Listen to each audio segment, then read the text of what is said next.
Muito bem, terminamos já os 12 artigos da fé, os mandamentos da lei de Deus. Agora nós estamos entrando mais para a mistagogia, como é chamado, né? Que é a graça propriamente dita, que me faz ser filho de Deus e a possibilidade de ser salvo um dia, se Deus quiser, né? Amém. Vamos chegar no céu. E agora a gente vai entrar no que é chamado pela igreja de economia sacramental. Economia é no sentido da reunião das coisas que Deus deixou para a nossa salvação. Por isso que a igreja usa essa palavra, da origem do grego. E o primeiro dos 7 sacramentos, e não é à toa que é 7, e 7 é o número da perfeição. Todos os sacramentos foram instituídos por Deus, por Jesus, deixados para a nossa salvação. Essa palavra própria, sacramento, você não encontra na Sagrada Escritura, você não vê em nenhum capítulo, porque ela foi dada assim mais tardiamente. Sacramento vem do latim sacramentum, significa contrato. No Império Romano, quando alguém tinha um contrato com alguém, uma sociedade, uma aliança, um acordo, eles faziam um sacramento, uma promessa. Entendeu? Era um sinal visível de uma aliança. Então, a igreja adotou essa palavra para designar aqueles 7 sinais que Jesus deixou para a nossa salvação. Porque ele morreu na cruz, mas isso não significa que todos já estão automaticamente salvos. Por quê? Porque Deus quer que seja manifestada a liberdade, a sua liberdade de acolher ou não a graça, recebendo os sacramentos, a graça sacramental. Todo sacramento ele é um sinal visível de uma realidade invisível. Então todos os sacramentos têm as três realidades básicas, né? Que é ministro, fórmula e matéria. Todos os 3. Aliás, todos os 7 sacramentos têm essas 3 coisas. Se faltar um desses 3, não acontece o sacramento. O primeiro e mais importante, digamos assim, que é a porta de entrada para os outros, você não pode receber os outros sem receber primeiro este primeiro sacramento, é o batismo. O batismo vem do grego, que significa mergulhar, imergir, lavar. E é um lavar dos pecados, né? Como eu disse, todo sacramento é um sinal visível de uma realidade visível, da realidade da graça que é eficaz. A graça de Deus ela é eficaz, não é só um teatrinho. Acontece uma modificação na sua alma. E isso é tão mais forte quanto maior for a sua intimidade com Deus. Quanto mais você busca, quanto mais você recebe os sacramentos, quanto mais você tem intimidade com Ele na oração, mais essas coisas vão ficando visíveis em você. Um exemplo disso são os santos. Que quanto mais cresce na intimidade com Deus, mais vai se parecendo com Deus, capaz de fazer milagres, né? E aí é um sinal visível e não só invisível, porque nós não somos só espírito, nós somos matéria também. Então é importante que tenha contato com a nossa matéria. Deus quis assim. Por exemplo, o batismo, é necessário que tenha água. A água é o sinal visível do quê? Da realidade invisível, que é eu sou lavado de todos os meus pecados. E é imprimido um caráter. E no caso específico do batismo, a gente vai ver cada uma dessas etapas agora. O catecismo diz que ele é chamado de batismo porque vem do grego mergulhar, imergir, lavar. É o grego dos apóstolos. É o banho de regeneração espiritual no Espírito Santo, pois nele significa e realiza o nascimento a partir do Espírito, sem o qual ninguém pode entrar no reino dos céus. Assim como Jesus disse, a gente já leu várias vezes nos últimos catequeses, né? João 3,17, se não me engano. Jesus falou para Nicodemos: quem não nascer da água do Espírito não vai poder ser salvo, não entra no reino de Deus. E aqui tem que deixar claro uma coisa. Jesus instituiu isso para a nossa salvação. Então nós somos obrigados, se quisermos ir para o céu, a receber a graça do modo com que Ele deixou. Só que Deus não está obrigado a isso. Deus pode salvar a gente de outra maneira? Pode. Ele é todo poderoso. Ele revelou? Não. Então é melhor a gente ir pelo que Ele revelou, porque eu não sei se eu vou ser salvo de outra maneira. Jesus disse, né, repetindo novamente: quem não nascer da água do Espírito não poderá entrar no reino dos céus. De novo, citando Santa Teresinha, a nossa vida é um brevíssimo segundo. O que é, por exemplo, 70 anos comparado com a eternidade? Não é nada. A maior parte do nosso tempo nós estamos buscando coisa que é trivial, coisas que vão passar, coisas que vão enferrujar, coisas que vão apodrecer, que você vai perder tudo. Você vai perder o seu dinheiro, você vai perder a sua família, você vai perder a sua casa, você vai perder a sua esposa, seus filhos, você vai perder a sua saúde e por fim você vai perder a sua vida. A pergunta é: quem você vai ser quando morrer? Quando você estiver finalmente diante do juiz. E quando a gente morre, a gente é imediatamente julgado por tudo o que você fez ou deixou de fazer. Não só pelos atos, mas pelas omissões, como a gente reza na missa. A gente pede perdão, não é assim? Pelos seus pecados, palavras, atos e omissões. Minha tão grande culpa. Então, quando você morrer, você vai imediatamente comparecer diante do justo juiz. Ele vai prestar conta para você de todo o tempo da sua vida. O que você fez? Com os dons que Ele te deu, com sua saúde. O que você fez? E o que for mais preponderante vai ser o seu destino eterno. Deus me livre da condenação, né? Mas nós temos fé e esperança, é por isso que a gente está aqui. Olha que legal, Jesus deixou o sacramento do batismo, alguns vão ser batizados, dia 30 agora, né? O Breno, o Bruno e a Ana, quem quiser ir, a missa vai ser muito legal. Dia 30, domingo? Dia 30, próximo domingo, às 9 horas e 30 minutos, na Igreja Matriz Mãe dos Homens. Eu já quero, ainda bem que eu lembrei disso agora, né? Por que a gente chama a Igreja Matriz de Matriz? Porque é a igreja mãe das outras comunidades. E é geralmente onde se deve batizar. E é no batismo que a gente se torna filhos de Deus. Não. Filhos da igreja, que é a mãe. Nossa grande mãe. A igreja é a esposa de Cristo. E eu me torno membro da igreja somente quando eu sou batizado. E eu me torno filho de Deus somente depois do batismo. E é por isso que é importante que quando eu sou batizado, o arrependimento de todos os pecados, com firme propósito de não mais fazê-los, porque isso é necessário para o perdão. Então quem é batizado ali é completamente limpo. Se morrer naquele instante, vai direto para o céu, para a eterna felicidade. O batismo é uma coisa maravilhosa. É um dom sobrenatural. O que significa isso? Que está acima de toda a natureza. Eu já falei isso várias vezes, vou repetir de novo. Se um anjo aparecesse aqui agora, isso seria muito legal, né? Imagina ver um anjo.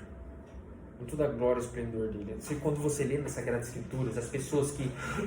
Os anjos apareceram, as pessoas ficavam com medo. De tão grande que é a glória de um anjo. Dá medo. Né? Um anjo é uma criatura tremenda, é muito poderoso.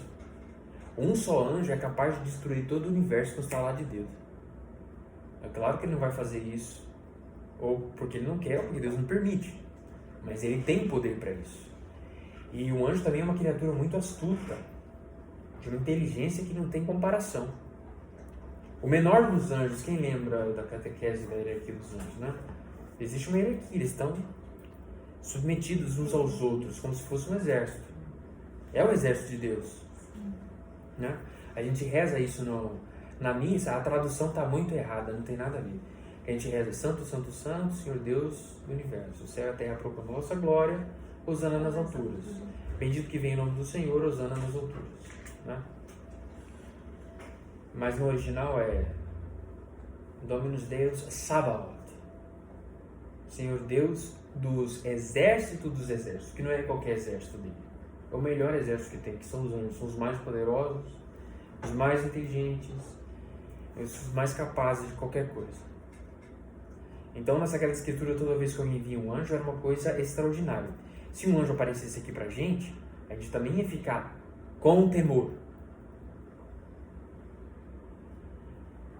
Mas se isso acontecesse, seria natural ou sobrenatural? Sobrenatural, muito bem.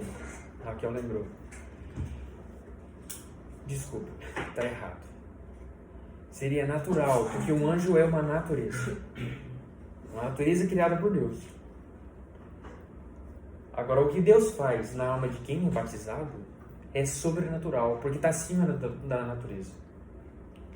Não é normal eu poder chamar Deus de Pai, porque Deus tem a natureza divina e eu tenho a natureza humana. Mas Deus me eleva, por graça, à condição de filho. Embora eu ainda continue tendo a natureza humana. Então isso só pode ser sobrenatural. Está acima de qualquer natureza. E uma única pessoa batizada vale mais do que todos os santos e os anjos juntos sem a graça. Para Deus vale muito mais. E os demônios sabem o valor disso. E por isso que eles tentam a todo custo nos tentar para fazer a gente perder a graça e ir para o inferno. Pura inveja. Muito bem. O batismo é o mais belo e o mais magnífico dom de Deus. Chama-se dom da graça, unção, iluminação, veste de incorruptibilidade, banho de regeneração, selo e tudo o que existe de mais precioso. É um dom porque é conferido àqueles que nada trazem. Ou seja, ninguém pode fazer alguma coisa, ninguém na terra pode falar assim, eu tenho direito de ser batizado. E chega lá, esmurrando a porta da secretaria, me batiza porque eu tenho direito, porque eu quero. Não é assim. Ninguém tem esse direito. É um dom, é uma graça que Deus dá. É um presente. Eu dou o presente para quem eu quiser, não é para quem eu quiser. Assim é Deus fazendo com a gente. E é conferidos àqueles que nada trazem a graça, porque é dado aos culpados. Né? Todos são culpados. Até aquele que é recém-nascido, porque traz a culpa de Adão. Né? Do pecado original. Assim, mas ele não tem culpa nenhuma. Mas nós herdamos dos nossos pais. Né? Da mesma maneira com que eu herdaria a herança financeira do meu pai, se ele morresse, a gente herda também as consequências ruins. Se Adão e Eva não tivessem pecado, a gente não ia estar na miséria que a gente está agora. Né? Mas o pecado entrou no mundo e Deus não deixou haver navios. Deus veio o nosso resgate, a nossa salvação. Jesus morreu na cruz por nós. Então, que bom. A graça do batismo era só impossível porque Jesus morreu na cruz e pagou a minha culpa. Era para eu estar pregado na cruz. Mas ele não quis isso. Ele quis morrer no meu lugar, embora ele não precisava. É também uma unção, porque me torna sagrado e régio. O batismo faz com que a gente seja rei. Sacerdote, profeta e rei. Todo batizado é um rei. Por isso que tem um óleo da unção. O padre faz a unção no peito, na cruz, faz a cruz na testa, no peito e acho que nas mãos também. Muito bem. E é tradição que se usa veste branca para simbolizar, né, o brilho da alma que está na graça. Alvejado, limpo de todo pecado. Muito bem.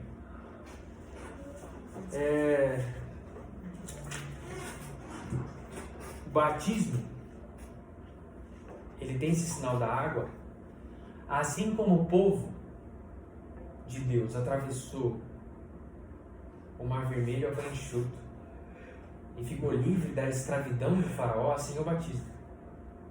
Porque você fica livre da escravidão do demônio. Quem não é batizado é propriedade dos demônios.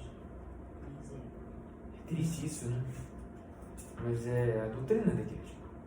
O demônio pode exercer influência. O demônio só não faz isso porque Deus não permite. A mesma coisa, quem é batizado está em pecado. O demônio tem influência, tem um certo poder nessa pessoa. Só não manifesta porque Deus não permite.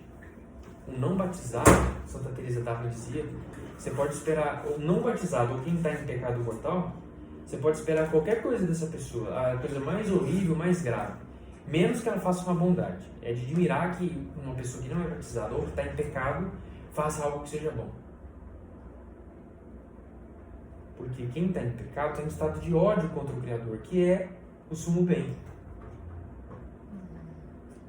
Então, os símbolos do Antigo Testamento eram só figuras daquilo que ia ser um dia o batismo, que Jesus trouxe. Assim como só ficou salvo aqueles que estavam na arca. A arca submergiu o dilúvio. Então, a salvação daquelas 8 pessoas que estavam na arca e dos animais se deu por mandato de Deus daqueles que obedeceram ao vosso Senhor. Enquanto todo mundo estava lá blasfemando e caçoando de Noé, ele permaneceu firme na fidelidade, na fé.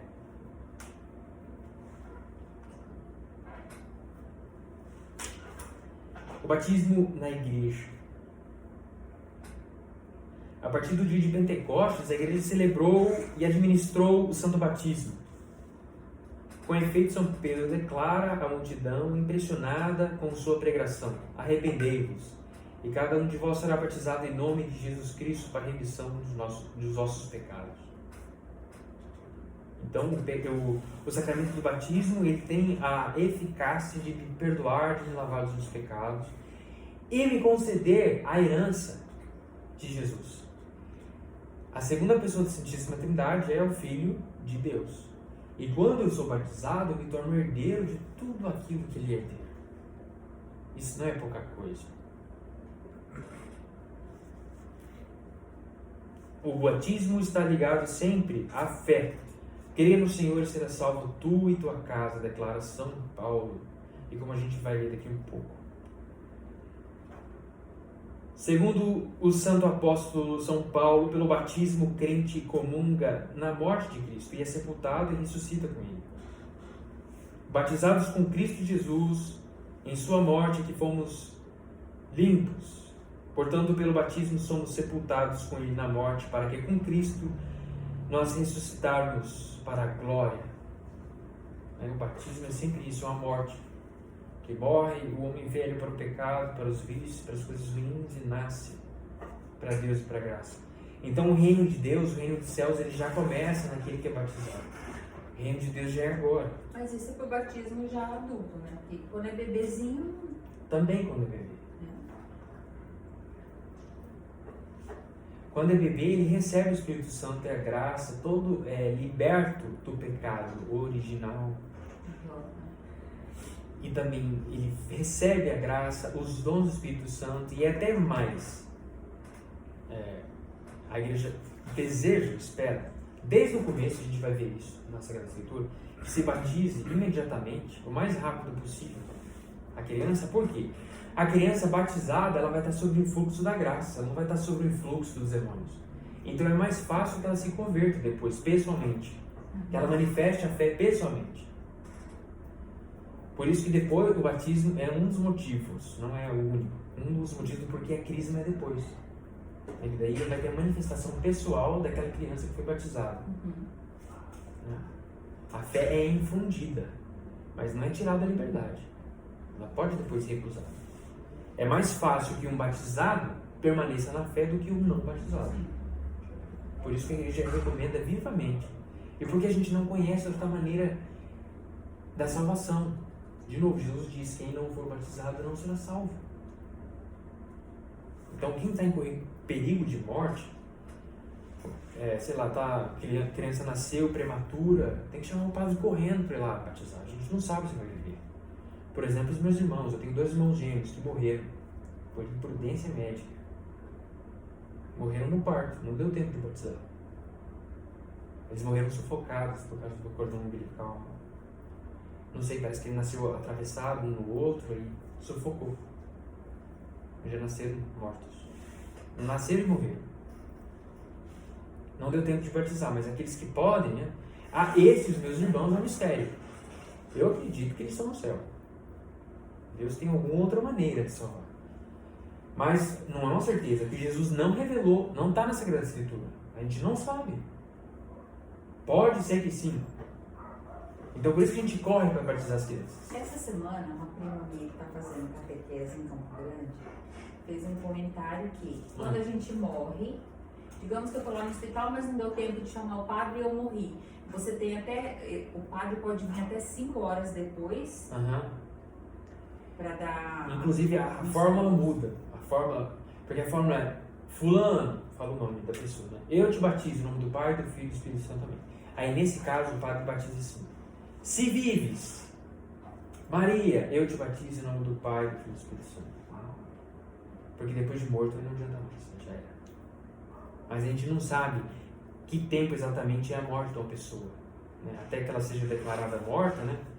A gente não sabe exatamente que segundo, que instante ele foi morto. Depois de morto já não pode mais batizar. Certo? Não, nesse caso não era batismo. Era já era batizado. Já era batizado. Quando chama o padre para dar a unção. Que é um dos sacramentos, a gente vai chegar nele. A unção dos enfermos. Que pode ser feita até 5 horas depois que você morreu. Porque o espírito diz que ele já está ali. A minha filha nasceu prematura. Aí o padre foi lá benzer ela. E quando ele foi benzer ela, estava naquela, não sei se chama agora. Incubada, só que ela estava com uma infecção que não podia, ninguém podia ir lá. Pra eu ver, eu não podia tocar nela, eu tinha que mexer no negócio todo branco assim. Sim. Aí depois que o padre batizou ela, depois de outro dia ela começou a melhorar, e saiu daí. E o médico disse pra gente, pra identificar em Deus, que não tá dando já rasignado. Não tinha recurso, né? Aí no outro dia o padre foi, e o padre, se eu não me engano, acho que ele pode estar qualquer hora na UTI, né? Ele não tem horário específico. Ele deve ser assim. Agora, infelizmente, tem hospital que barra. Porque no UTI tem certos horários. Tem certos horários. Aí ele entrou numa hora que não podia, entrou, batizou. Então é boa, gente. Porque essa é uma das coisas que tem que deixar claro, né? O padre pode batizar a criança sem consentimento dos pais. Porque é mais importante a salvação da alma. Os pais estão no estado de ignorância, né?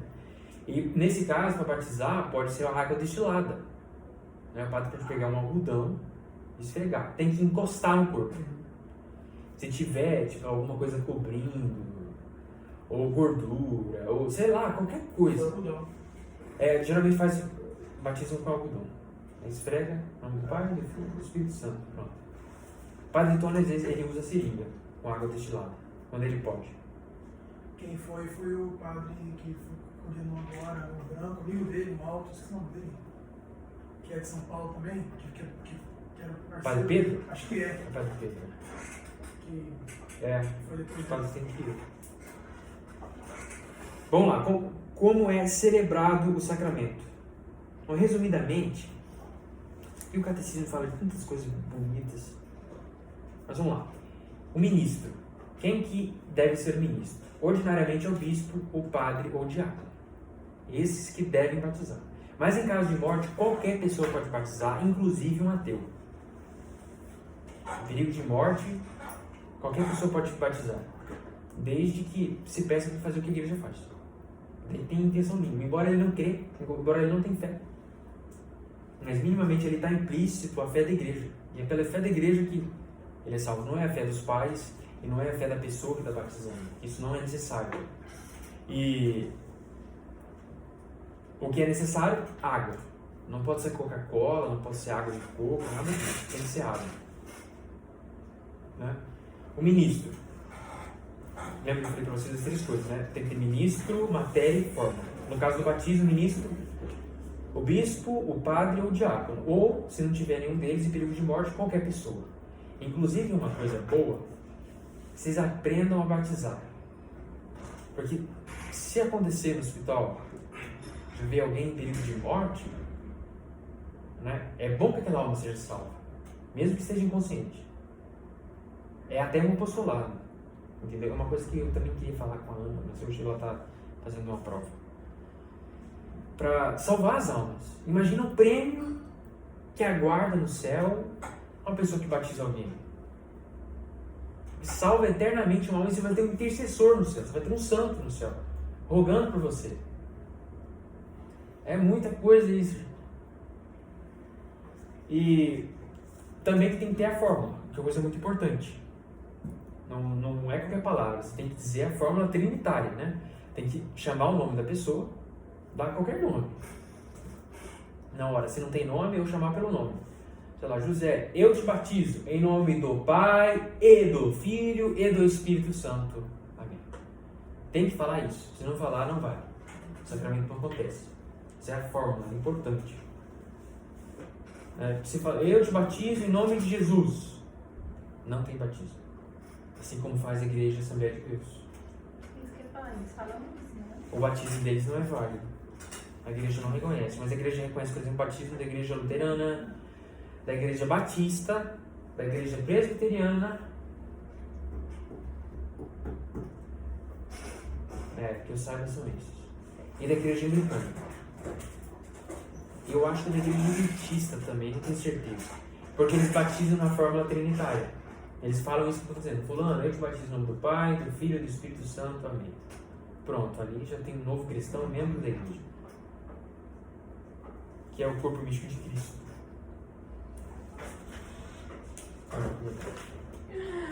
Olha só, por exemplo, quem se converte até mesmo para... É porque daí eu não sei se você conseguiria me responder, né? Mas, por exemplo, eu católica, me converto para ser evangélica e sou batizada lá. Significa então que eu vou ter meus pecados... vou ter todos os meus pecados perdoados, assim como na Igreja Católica? A condição, uma das condições do batismo ser válido é você não ter batismo. O batismo você só recebe uma vez, para nunca mais. Se o batismo for válido, você só recebe uma vez. Entendeu? Não adianta, mesmo que você vai lá, aquilo lá é tudo teatro. Não acontece nada. Entendeu? Não existe rebatismo. O batismo é só um. Acontece, por exemplo, eu tenho um amigo, a vida inteira ele foi católico, foi coroinha. E ele lembra, ele foi batizado muito tarde, ele lembra. A pessoa que batizou ele não falou a fórmula trinitária, embora era católico. Ou seja, não valeu. Não valeu. O batismo dele não valeu. Resumo, ele foi batizado tem 2 anos, foi batizado. Não, ele não foi batizado de novo, ele foi batizado agora, porque o batismo dele não tinha vaga. O Raí aconteceu algo mais ou menos parecido, né? Tem uma história assim, só que eu não sei. Eu acho que era uma igreja, a igreja que ele foi batizado. Eu acho que era a igreja Católica Apostólica Brasileira. Que A igreja tem que ser batizado. não, o batismo dele não vale. Porque é a Simone que é uma Porque eles não falam a fórmula. E é muito parecido. Tem padre, tem bispo, tem missa. Não, diz que ele nem sabia. Um dia conversando com o padre Tony, que o padre falou. Eu conheci um padre. Hoje ele é padre, né? Padre Fábio. Lá no Rio de Janeiro. Lá no seminário ele descobriu que não era cristão. Que o batismo dele foi inválido, né? Ele foi batizado na igreja brasileira. Brasileira é triste, né? Dá um jeitinho pra tudo. Existe uma igreja aqui, que é uma igreja falsa, claro. E o batismo deles não é válido porque eles não seguem a fórmula trinitária. A igreja não reconhece. Então, ele no seminário descobriu e foi batizado. E hoje é padre.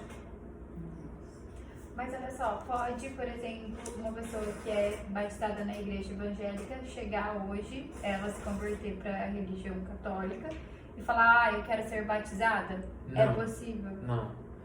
Não, se o batismo... ela desconhecer desse... Se o batismo for válido, então quando existe uma conversão de algum herege ou de alguém que estava em outra igreja, aí tem um processo para ser feito, né? Uma das etapas é a profissão de fé, que ele vai renunciar os erros antigos, e vai ser feita essa análise. Qual a igreja que você foi batizado? Ah, eu era da igreja luterana. Então o seu batismo foi válido, você só precisa fazer a profissão de fé e a confissão. A igreja não vai batizar de novo. Ah, eu era da Assembleia de Deus, então você nunca foi batizado. Vamos batizar, vamos começar tudo do zero agora. Entendeu? E também tem outra coisa chamada batismo de desejo, que é aquele que é adulto, mas não teve condição, ninguém pôde batizar ele, mas ele queria ser batizado e morreu sem batismo. Então, nesse caso, a igreja diz que existe o batismo de desejo, que essa é a intenção, esse desejo que ele tinha de ser batizado, supriu, e ele foi batizado. E também tem o que é chamado batismo de sangue, né? Aqueles que morrem pela fé. E sem ser batizado, o próprio sangue dele é o batismo. Certo? Alguma dúvida? Vai perguntando, senão eu passo lá. O batismo tem alguns sinais durante o rito. Por exemplo, o sinal da cruz, que é a graça de Cristo. Vem da cruz. Do lado aberto do peito de Jesus, que jorrou sangue e água. E o sacramento do batismo e da Eucaristia. O anúncio da palavra de Deus, que no caso do batismo deles vai ser numa missa. Então vai ter a liturgia da palavra, a pregação. E também os exorcismos. Durante o rito do batismo tem exorcismo. O padre vai tirando o demônio mesmo, influência diabólica. E está nas orações isso. O batismo tem esse poder. Mas não é porque é o padre fulano que está fazendo isso. Pode ser o padre mais pecador do mundo, pode ser o mais ridículo que tiver na face da terra, mas pelo simples ato de fazer. Isso é que ele chama ex opere operator. Porque é o próprio Cristo quem infunde a graça. Ele é só um ministro. Ministro significa servo. No grego, servo. E aí feitos os exorcismos, e antes do batismo, no caso do catecumenato, que é o batismo de adulto, tem a renúncia a Satanás e a profissão de fé, dos 12 artigos, que a gente já viu antes. Renuncio a Satanás e suas pompas. E a profissão de fé, querer em Deus Pai Todo-Poderoso. Aí o padre vai fazer pergunta: o que vocês desejam? Nós desejamos a fé. Eu desejo a fé. Vocês vão responder isso. Eu vou passar aqui o livro com vocês depois. Muito bem. E também tem a água batismal, que é consagrada pela epíclise. O padre põe as mãos assim sobre a água e infunde o Espírito Santo naquela água. Não é qualquer água, é água abençoada, que é necessário para o batismo, né? No rito solene. Claro que se for batizar lá no hospital, um leigo em perigo de morte, não tem essa parte do rito, porque não tem um padre lá. Você pode pegar qualquer água lá da torneira.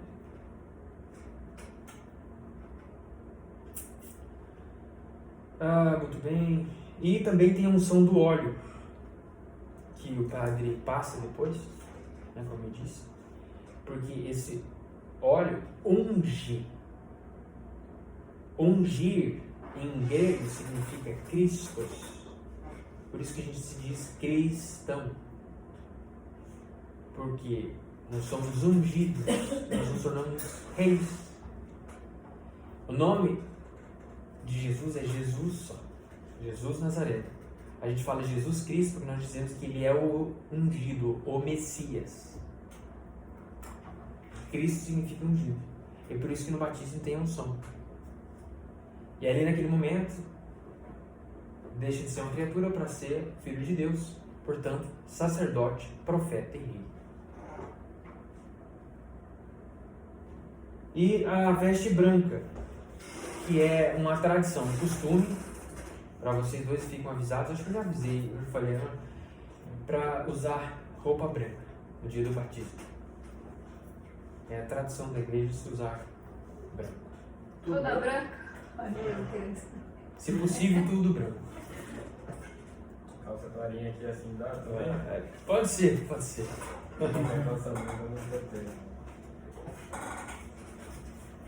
Certo? Certo. Quem pode batizar, eu já disse, né? O padre, o bispo. O batismo de criança. Ó, agora vamos ver.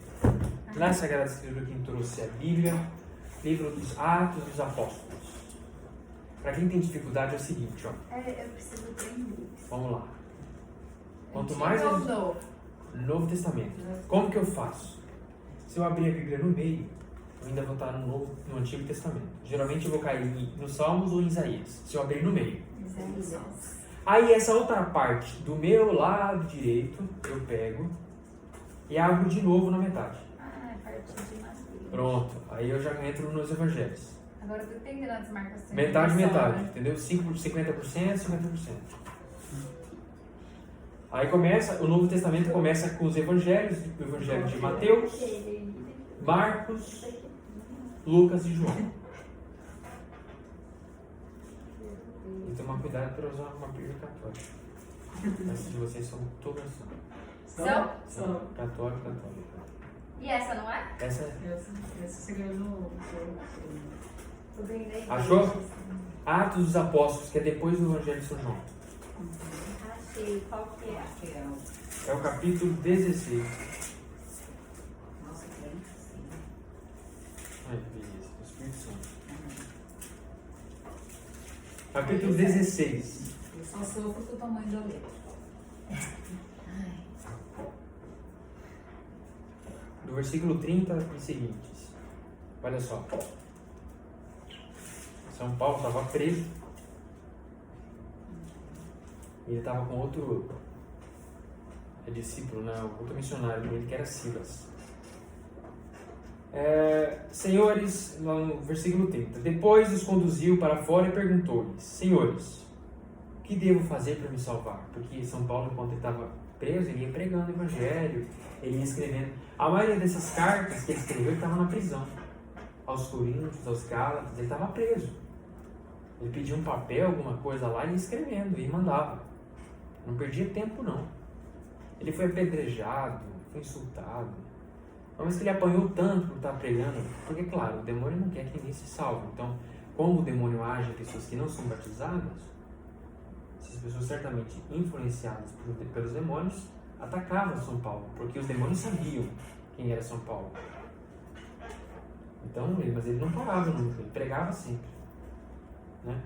Então, na prisão ele foi pregando, aí depois um dos soldados que estavam lá, né, se converteu e quis ser salvo. Então ele perguntou: Senhores, o que devo fazer para me salvar? Disseram-lhe: crê no Senhor Jesus e será salvo tu e tua família.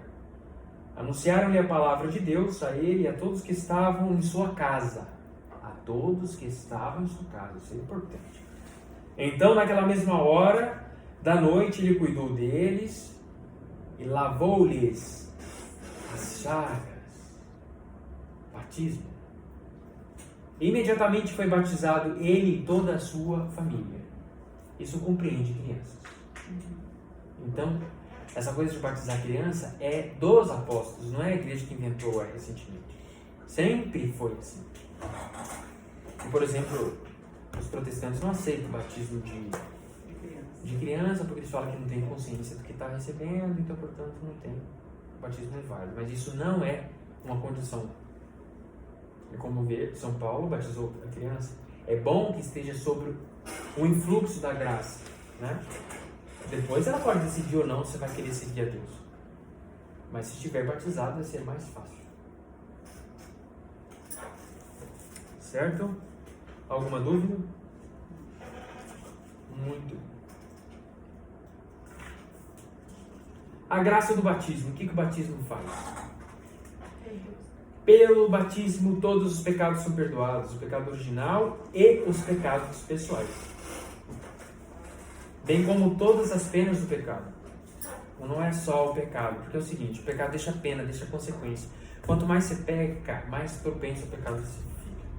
Entendeu? O que é um vício? Vício é a repetição de um ato ruim. E isso deixa marcas no nosso cérebro. Se você é viciado em fumar, é muito difícil parar. E depois que você para, aqueles gatilhos do vício ainda está tudo ali. É só começar de novo. Fica guardado. Então, veja, deixa consequências, né? A igreja diz que os pecados deixam duas consequências. A consequência temporal e a consequência eterna. O batismo e a confissão tira a consequência eterna, a condenação eterna no inferno. E só o batismo tira a consequência temporal. Porque é o seguinte, o pecado deixa a consequência, certo? Eu dou sempre esse exemplo que fica fácil para imaginar. Deus me livre, mas numa situação em que eu sou um bandido, eu sou um ladrão, eu roubo, eu invadi a casa de uma pessoa, roubei o dinheiro e matei os filhos do casal da casa. Depois eu me arrependi. Cara, que besteira que eu fiz. Me arrependi, pedi perdão, fui lá e me confessei. Ok, isso é possível. Mas o sacramento da confissão, ele só me tira a consequência eterna. A temporal ainda continua. Eu tenho que pagar. Eu tenho que reparar o mal que eu fiz. Entende? Porque mesmo eu tendo me arrependido e recebido sacramentos, eu deixei a dor no coração daqueles pais que perderam os filhos porque eu matei. Deus me livre e guarde. É um exemplo. Então, o pecado deixa duas consequências, a temporal e a eterna. No sacramento do batismo é tirado essas duas consequências, a temporal e a eterna. Por isso que quem é batizado, se morrer naquele instante, vai direto para o céu, para a glória, felicidade eterna, não passa direto para o purgatório. Se depois de batizado comete um pecado e confessa, é tirado a pena eterna, mas não a consequência temporal, que são as consequências dos pecados. E por isso a gente precisa de fazer obras de penitência, e a gente precisa das indulgências, a gente livrar dessas penas, porque se eu morrer nesse estado, eu vou para o purgatório. Mas essas obras de penitência é o que o padre vai dizer quando você vai confessar? Não, aquilo lá é próprio do sacramento. Entendeu? Que faz parte do ritual. Agora, as penas, essas penas temporais, eu só me livro delas se eu conseguir uma indulgência plenária, por uma obra de indulgência plenária ou por obra de caridade. As obras de misericórdias espirituais e corporais. Entendeu? Vocês estão entendendo o que eu estou falando? Tá difícil? Então imagina, é assim. No batismo, a nossa alma fica como essa sala aqui, branca, limpa, cheirosa, tudo bonitinho. Aí, desgraçado foi batizado, foi lá e voltou, pecou gravemente.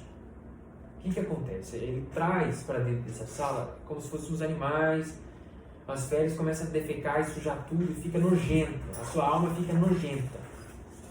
Santa Teresa d'Ávila, Deus deu para ela o dom de ver as almas, o estado das almas. Né? Eu já falei isso outras vezes, vou repetir. Então, quando ela viu alguém que estava em estado de pecado mortal, ela falou que sentia nojo, se vontade de vomitar. Tanto nojo que ela tinha. É horrível. Ela falou que era pior do que ver um cadáver. O cheiro era horrível. Era muito ruim. Então, quando o batizado que peca, ele traz esses animais e suja a alma. Ele vai lá e confessa. O que a confissão faz? Tira esses animais para fora. Só que a sala ainda fica suja. São as consequências temporais. E aí, se você faz muitas obras de misericórdia espirituais e corporais, que está no Evangelho, Jesus fala isso. Por exemplo, dá de comer quem tem fome, dá de beber quem tem sede, vestir os nus, enterrar os mortos, né? As obras de misericórdia espirituais. Consolar os tristes, dar conselho, ensinar os ignorantes. E também tem outra coisa, porque a igreja tem esse poder, que são as obras indulgenciadas. O que é isso? Tem algumas coisas que a igreja determinou que se você fizer com desejo de receber a indulgência, essas penas temporais elas vão sendo apagadas da sua alma. Entendeu? Tipo essas pessoas que servem em acampamento? Também. Não. Tem algumas obras que a igreja determinou. Por exemplo, algumas orações que você faz. Não sei se já viram na missa, mas sempre, geralmente em alguns lugares, tem o costume de rezar a alma de Cristo, depois que comunga. Alma de Cristo, santificai-me. Corpo de Cristo, salvai-me. Geralmente a equipe de música canta. Alma de Cristo, santificai-me. Já viram ou não? Não? Não. essa oração ela é indulgenciada. Se você reza ela, os seus pecados, essas penas temporais, elas vão sendo apagadas, parcialmente. Ela tem naquele livrinho azul? Daquele do que você me mostrou? Não. Tem sim. Tem também o eis-me aqui, que é indulgenciado. Rezar o terço, você ganha indulgência. Ou seja, vai apagando suas penas temporais. Glória a Deus. Glória a Deus, tira a esperança. Tem dois tipos. Só vale se você estiver em estado de graça. Ai, claro. Entendeu? Coitado. Não, calma, é, mas é muito difícil. continua, porque eu vou ensinar uma coisa aqui. Tem que continuar. Não é difícil. Não, mas é porque assim, a igreja prega o batismo desde a criança, né? Que ela já nasce uma pecadora. Então a gente vai e batiza. Só que é muito mais, em tese, não fácil, mas pra gente ser Seria real fácil. perdoado adulto. Tipo, Adulto, poderia né? realmente Pois ser é, batizada mas aí eu agora te e pergunto, você e sabe ser que dia que você livre vai dos morrer? pecados. Você não sabe que dia que você vai morrer. Esse é que é o problema. Se você morrer nesse É igual estado... eu que nunca me bati, nunca me confessei. Se eu morrer hoje, Não, Tô mas... seguindo. Não, também Entendeu? não, né? Mas eu vejo, ó, voltando. Tem várias obras que a igreja estipulou, por exemplo. Existem tipos de indulgência. Essas indulgências que eu disse aqui, elas são parciais. Mas tem as plenárias, ou seja, que tem a capacidade de tirar todas as penas temporais de uma vez só. Rezar o terço em família é plenário. Leitura das Sagradas Escrituras por 30 minutos é plenário. Rezar o terço diante do Santíssimo, sabe quando põe no suspensório? Jesus lá, o padre põe Jesus no suspensório, é plenário. 30 minutos de adoração, não precisa rezar o terço, só de você estar lá contemplando Jesus. Plenário. um dia eu perguntei pra Simone, falei, Simone, o que as pessoas rezam tanto que fica ali tanto tempo? Eu não consigo rezar tanto tempo. Ela fica quieta, então fica só olhando, adorando ele. É uma questão de intimidade, a gente vai chegar a isso mais pra frente. Depois que acabar os sacramentos, vai ser vida de oração, eu vou ensinar isso. Me ajuda pra eu não esquecer. Tá? E aí, só que para a plenária tem algumas condições. Além dessa obra, por exemplo, rezar o terço de família, é plenário. Tem que rezar pelo Santo Padre, tem que comungar, tem que confessar 8 dias antes e depois, e não pode ter apego a pecado. Não pode ter pecado de estimação, entendeu? Mentira, fofoca, nada disso. A pessoa sabe que tá errado, tá lá fofocando desgraçadamente, entendeu? Difícil. Só que veja, é difícil para quem tá no começo. Porque a gente busca. Depois a gente se policia a mais, gente, né? e a gente Tanto é que busca hoje a gente sempre Santa. se felicidade, cobra a mais, ser né? um Ah, ser eu humano preciso melhor. confessar. São várias Ai, moradas, ser- são 7 moradas. Se você chegar na quarta, você já é santo. Entendeu? A primeira morada é quem foi, digamos, foi batizado ou quem acabou de confessar. É como alguém que saiu da UTI. Tá fraco. Não dá pra oferecer churrasco ainda pra ele. Entendeu? Às vezes se alimenta por sonda, papinha, coisa. Porque em qualquer momento pode voltar pra UTI de novo. Ou seja, por pecado mortal. Quem tá no pecado mortal não tá em morada nenhuma. Só que daí, pra se fortalecer, você precisa de sacramentos. Comungar, confessar o máximo que você puder. Comungar, confessar e rezar. E aprender a rezar de verdade.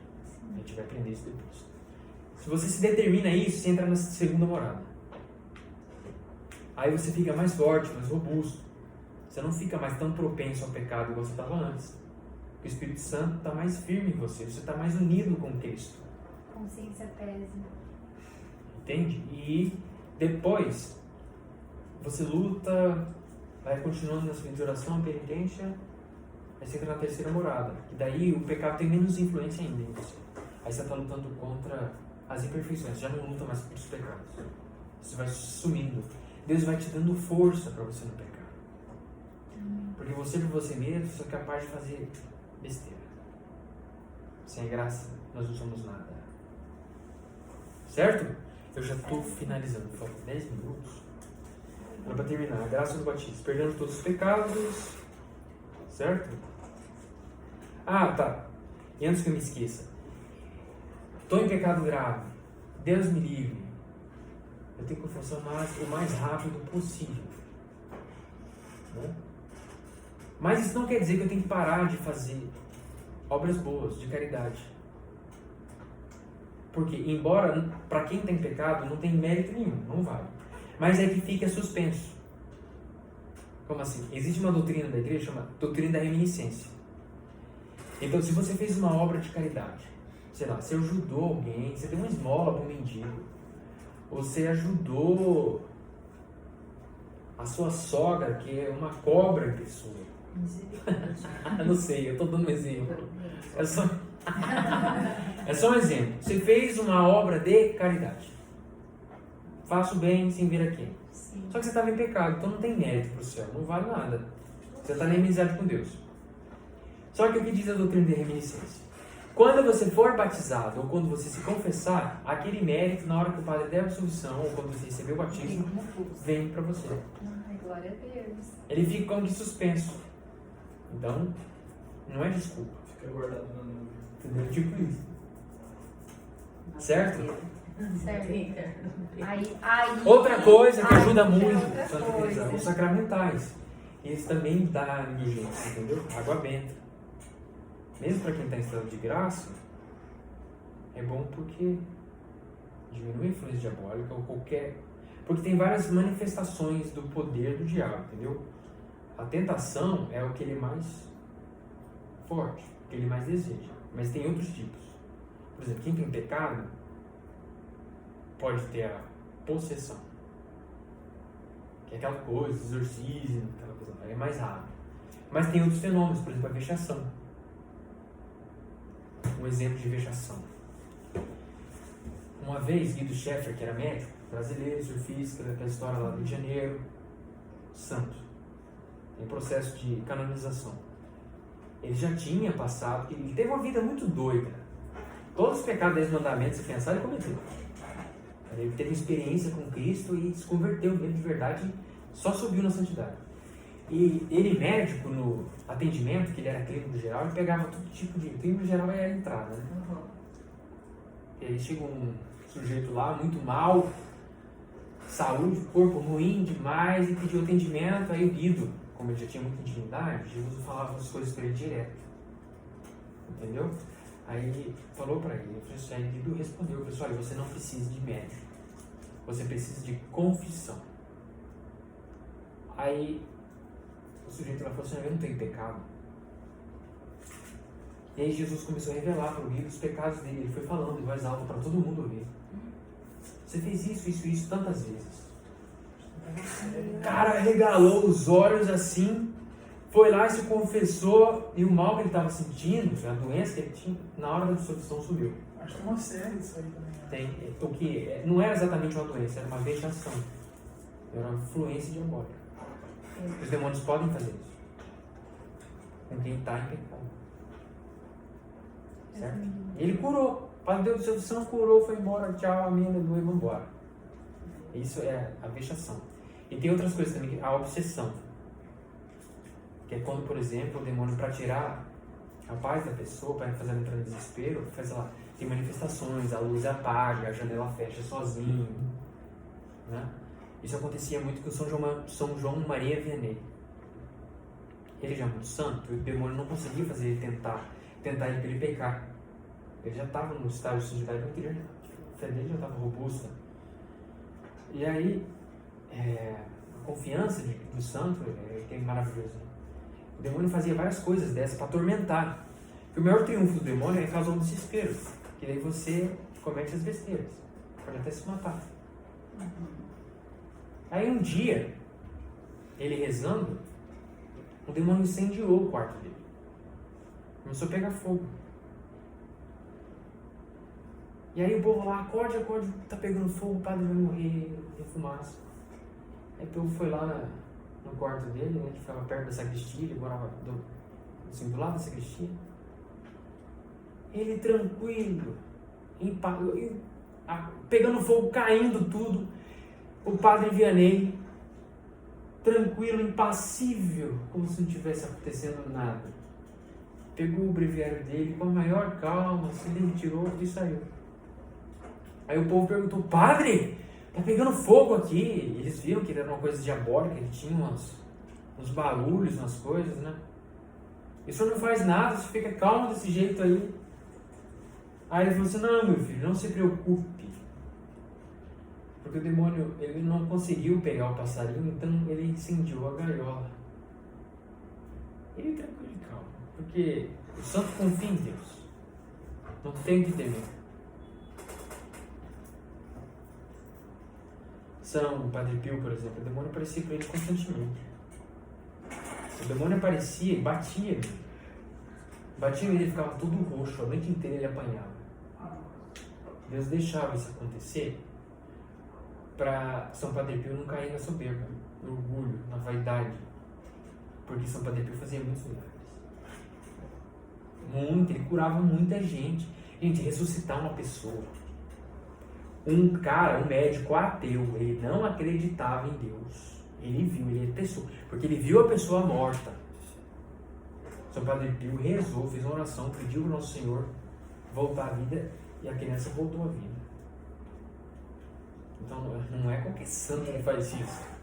Então, para Deus, eu interpreto assim, eu não sei. Eu acho que Deus, para não deixar ele cair em tentação, permitia essas obsessões, o demônio batia nele para humilhar ele. Porque a humildade é uma graça que Deus dá por meio da humilhação. E é difícil, né? É difícil. A humildade. E não entra no céu quem não é humilde. No inferno tem gente que aqui na terra foi virgem. Mas no inferno não tem ninguém que foi humilde. Eu sempre sofri muito com isso, sabia? Porque como eu me separei muito cedo, eu tive que lutar sozinha, então eu falava assim, eu não vou aceitar qualquer coisa, porque eu não preciso de homem para viver. Eu sou capaz. Nada porrada. Então a humildade é muito importante. Ela é a mestra das virtudes. Amém? Amém. Alguma pergunta? Quem ficou dúvida? Por que disso, por que daquilo? Será que eu consegui falar tudo? Estou com medo de ter deixado alguma coisa para trás. A minha dúvida é se eu esqueci algum pecado meu para confessar. Só isso. Essa semana ainda dá tempo de lembrar. Se você fez uma A boa, gente tem data pra confessar? você tem que confessar antes do sacramento do crisma. Mas ainda não tem a data. Ainda não tem data. Na verdade, Não vai ser- eu vou confessar. Eu acho que não vai ser no próximo mês. Pro batizado e aí depois confesso. Mas pensa se você for batizado no meu mês de Mas aniversário. a minha filhada. Como é que é? Mas você vai pensa se eu for batizado no As mês de datas. Você foi aniversário. batizado são quando? 15. Agosto? Agosto. É? Eu nasci em agosto, eu fui Cara. batizado Se em... você achar, igual ele falou, se Novembro. você achar que não tem pecado demais, Se eu não me engano, acho que foi no dia do aniversário do meu pai que eu fui batizado. Você comunga? Que coisa. Você comunga? Não, eu também não. Eu comungava, você acredita? Todos esses anos. Também. Aí agora que a minha amiga falou, filha, Tá não tô entendendo o que Aí você já tá tem dizendo, já o que tem você os tá poucos dizendo. anos. Ai, parece que é tão chato, né, isso sem comungar. Mas aí o meu amigo me deu um livrinho, que lá tem a comunhão espiritual. Ah, eu quero. Ai, que eu Como de que acha? Eu comprei na internet. Ai, Eu vou depois te me mandar manda a foto foto. depois. Eu não comungo, acho que tem uns 2 anos. Lá tem todas as orações. Tem umas orações que você reza depois da missa, né? Ação de Fica graças. lá nesse livrinho. Ação de graça. Eu vi ele rezando e falei, o que você fica rezando aí? Cara, Aí ele ó, mandou eu comprar um livrinho, entendeu? Ai, legal. Eu quero. Só que eu vou te falar, É uma eu não experiência. gosto de ficar lendo um livrinho, sabia? Parece que eu não tô rezando, Patrick. mas é sempre É igual legal. cedo, né? De manhã eu faço a oração todas no livrinho, que vem lá, né? Oração da manhã, né? Aí eu fico lá lendo e eu falo assim, ai, parece que eu não tô rezando. Mas você reza aquele livro? Então, mas o que Tem as que... orações da manhã. Aí, tipo, vem a oração do almoço, vem a oração do trabalho, tem tudo. Você já ouviu os áudios da equipagem, ela é estrangeira? É muito bom. Muito bom. É legal, eu gosto. Ele, depois você joga no Google, ele tem a oração da manhã, que daí ele fala. Aí eu faço aquela do Espírito Santo, vim de Espírito Santo, sabe? Vai pra Ah, merda. uma coisa que eu esqueci, que é muito importante. O batismo "Padre, e ela o é crisma estrangeira." deixa caráter, imprime caráter na alma. Por isso que o batismo, o crisma e a ordem, você só pode receber uma vez. Porque é só uma vez, Deus marca eternamente. E se, é claro, né? sendo salvo, batizado e crismado, no céu você vai ter uma glória e uma felicidade maior do que aqueles que morreram sem Cristo. Amém. E o inverso também é verdadeiro. Se eu não tomar juízo e for parar no inferno, batizado e crismado, o meu sofrimento vai ser maior por causa disso. Então não é bobagem. Juízo, galera. Eu quero ir pro céu, eu quero ver vocês lá. Empenho de caráter. Amém? Ninguém entendeu nenhuma pergunta. Tá tudo certo, entendeu tudo, nenhuma dúvida. Tá tudo certo, Bruno? Beleza. Eu vou passar o rito com vocês depois. E depois eu vou explicar pra Ana que ela tá fazendo a prova. É bem rápido, é uma explicação básica. Amém?